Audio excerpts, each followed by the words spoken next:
everyone, and thanks for joining me. In my last JP Plus Trend Box, there were 2 pet bowls in the sneak preview, and you'll be getting that if you are a subscriber to the JP Plus Trend Box. But overwhelmingly, there were a lot of questions about how to sublimate these bowls, and the trick is in this wrap. This is a pet bowl wrap, and this is going to make sublimating so easy. We're going to combine this with the sublimation oven, and we're going to make some cereal bowls. Magic of the cameras, ta-da! These are already made, so we're going to make them in the video. Super cute. These don't have to be pet bowls. They can be used for treats. They could be used for candy. They could be used for dips. They could be used for anything that you use a bowl for. You could put jewelry in here. You could put just about anything in here. Put something clever on it, like your clips, and use it for your craft room, something like that. So not only can they be used for pet bowls, but they're super easy to sublimate for whatever thing that you want to use them for. Let's get started sublimating. So the first thing we're going to do is send our image over to the Sawgrass printer. This is an SG500. I also have the SG1000. I highly recommend these sublimation printers. They work all the time, every time, and they're just produce really great quality prints. Also, you must use sublimation ink and a sublimation bowl. As always, the first thing we're going to do is clean our substrate. I'm just going to spray it with a little denatured alcohol. You can use rubbing alcohol, Windex, whatever you have on hand. Use a lint-free cloth. Do not use a paper towel. That will leave lint. That will interfere with your project. So we've got it nice and clean. Next, I'm going to take my image and I'm going to cut this out. Just for your reference, I made my image 9 inches long by 2.6 inches high. And I might want to get a little bit closer. Well, we'll see how this works. All right, so I'm going to place the image on the bowl.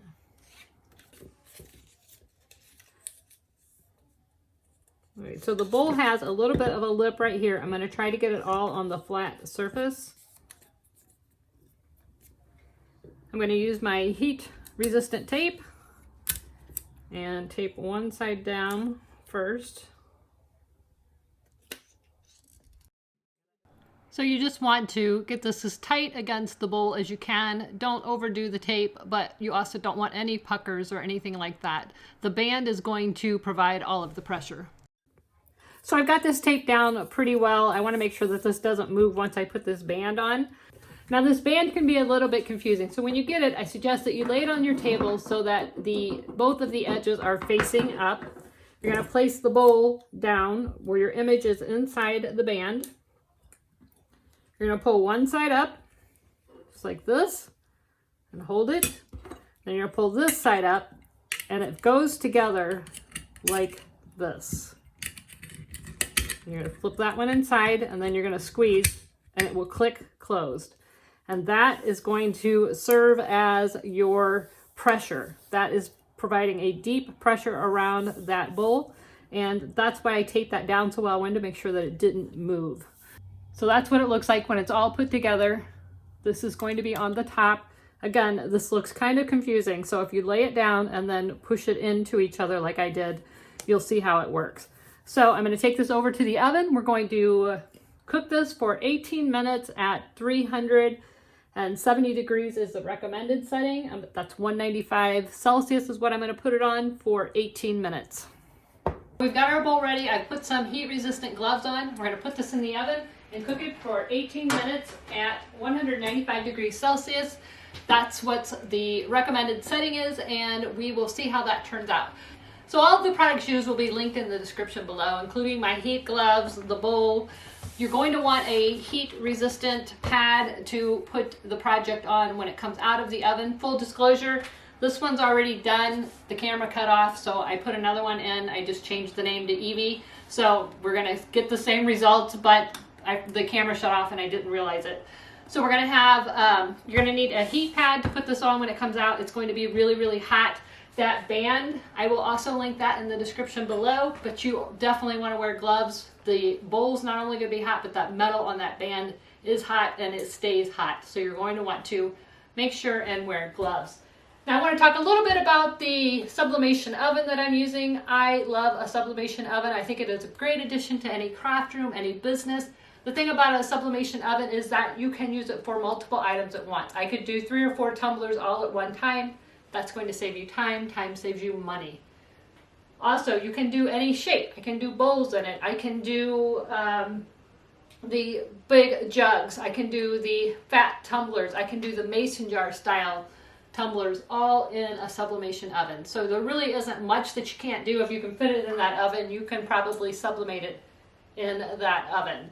So I really like this. I know they just got a shipment of them. It's kind of hard to get your hands on them every once in a while, but I think they have them in stock right now. So again, this will be linked in the description below.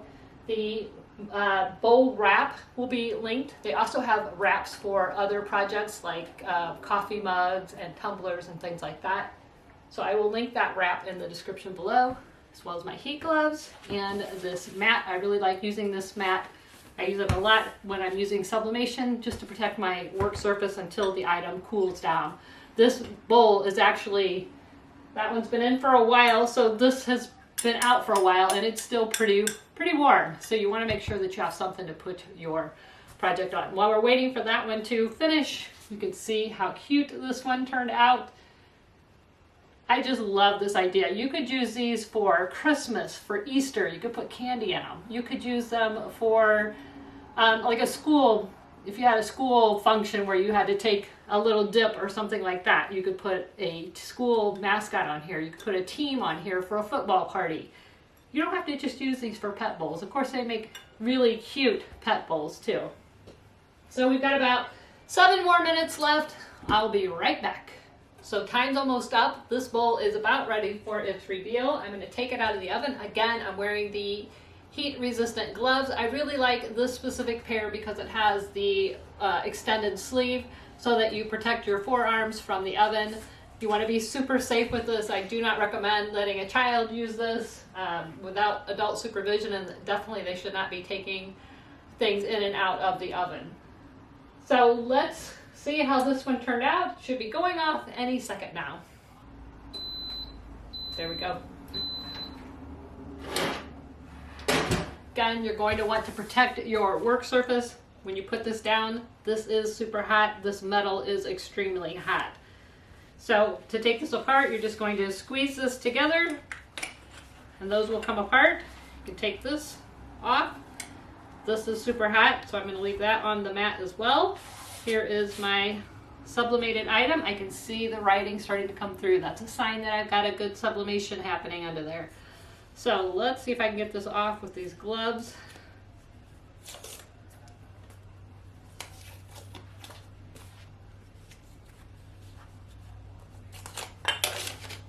Super cute. We've got 2 bowls, one for Ace and one for Evie. Still got some tape on there to get that off as soon as I can get my fingers on the bowl. There we go. There we go.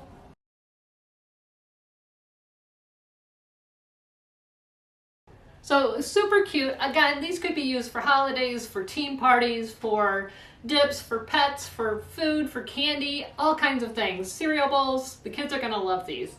So I hope you guys enjoyed this video. If you did, please like, subscribe, share. Don't forget to click that bell so that you're notified every time there's a new video. Thanks so much for watching, and until next time, never stop making. See ya. Bye-bye.